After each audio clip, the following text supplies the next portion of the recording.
আসসালামু আলাইকুম। তোমাদের একটি জিনিস দেখাবো। হ্যাঁ, ঘরের মানুষ না থাকলে কি হয় দেখো।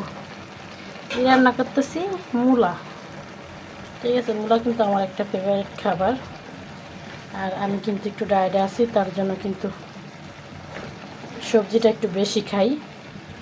আর দেখছো, এটা কিন্তু জাটকা মাছ কষাইয়ে দিছি। কিন্তু মাছ কয়দিন ধরে কষাই খাইতেছি, কি লেগে ভাত কিন্তু আমি এক চামচ খাইতেছি, একটু তরকারিটা বেশি খাইতেছি।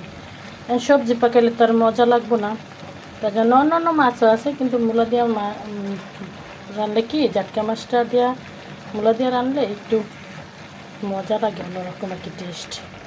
আমার মেয়ে থাকলে কত কি আম্মু কি এর গন্ধ কয়, কি এর গন্ধ কয়, আমি মূলা খায় না, কত কি এর গন্ধ কয়, আম্মু কি এর গন্ধ কয়। দেখুন, বাচ্চা পোলা পানি বাসায় না থাকলে বাবা মার ওতে এরকম একটা খাওয়া দাওয়ার কোনো মন মানসিকতা নেই, কিছু নেই। আর যেহেতু আমি একটু একটু ডায়েট করতেছি, এই জন্য কিন্তু একটু সবজিটা একটু বেশি খাইতেছি। এইসে আমার কথা, ওগুলোকে শেয়ার করলাম। আমার মায়া থাকলে কিন্তু মা কি এর গন্ধ কয়, কি এর গন্ধ কয়, বুঝছো? কারণ আমার মায়ায় খায় না, বুঝছো কথা। তো কে কে মূলা তরকারিটা পছন্দ করে জানাবো। আমার অনেক ভালো লাগে মূলা তরকারিটা, শীতকালে অনেক ভালো লাগে।